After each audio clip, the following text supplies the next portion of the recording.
In this video, we'll be examining the opposing views against the idea of thinking machines, which appeared in Alan Turing's 1950 paper, Computing Machinery and Intelligence, published in the journal Mind, along with Turing's responses to these objections.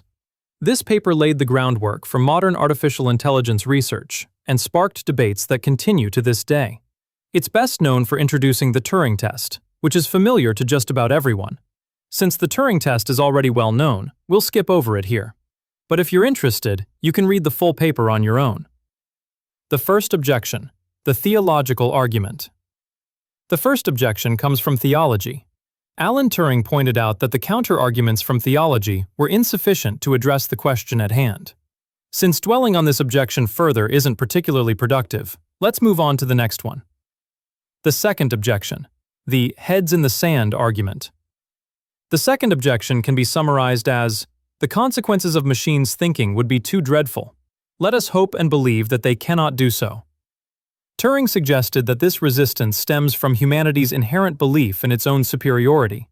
He noted that this attitude might be connected to the first theological objection. He also pointed out that intellectuals, who place great value on the act of thinking, are naturally inclined to resist the idea of thinking machines. Rather than refuting this argument outright, Turing offered a sort of consolation to those who hold this view. The third objection, the mathematical argument, Gödel's incompleteness theorem.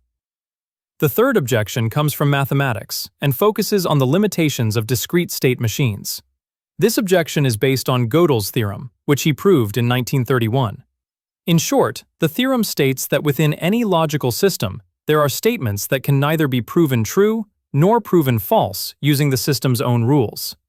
Because of this, the argument goes, machines cannot answer certain types of mathematical questions. Furthermore, since the human mind is not a finite logical system bound by fixed rules, it operates beyond these limitations. The conclusion drawn is that machines can never achieve human-level intelligence.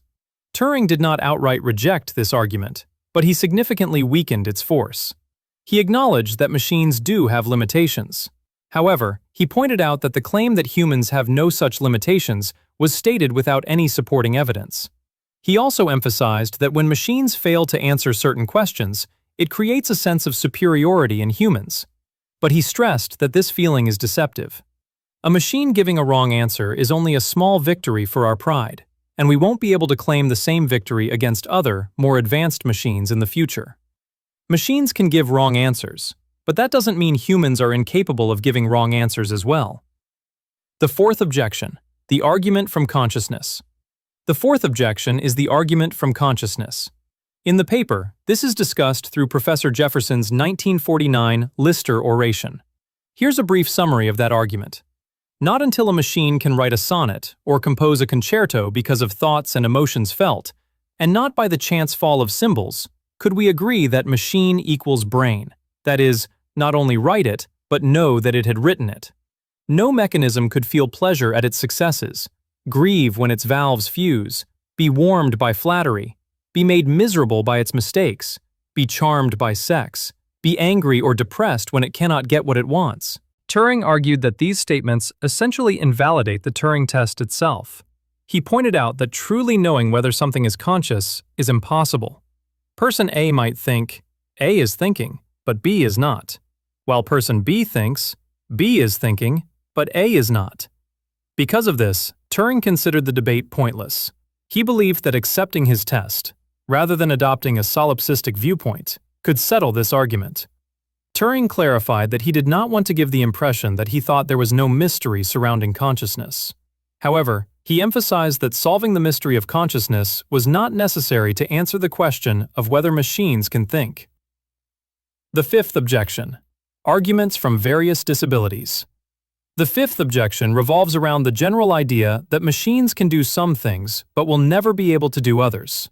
Examples given in the paper include qualities like being kind, resourceful, beautiful, friendly, having initiative, having a sense of humor, or truly creating something new. Alan Turing argued that these claims have no real basis and are mostly the result of the principle of inductive reasoning. In other words, people observe various machines around them and unconsciously draw a general conclusion, creating an unfounded prejudice against machines. As machines continue to develop, these objections are diminishing day by day. The AI models that everyone uses today are resourceful and friendly, and they've become quite successful assistants in our daily tasks and various automation processes. While they still have limitations, ongoing progress in this field is steadily reducing those boundaries. The sixth objection, Lady Lovelace's objection. The sixth objection comes from Lady Lovelace. In her work on Babbage's analytical engine, she stated that the machine could only carry out the explicit instructions given to it and could not create anything new beyond that. Alan Turing responded by saying that the evidence available to Lady Lovelace did not encourage belief in such capabilities. He countered with a question: who can be certain that original work that one does is not simply the growth of the seed planted by teaching, or the effect of following well-known general principles? He also mentioned that machines sometimes surprise even him. The seventh objection, the argument from continuity in the nervous system. The seventh objection is the argument from continuity in the nervous system.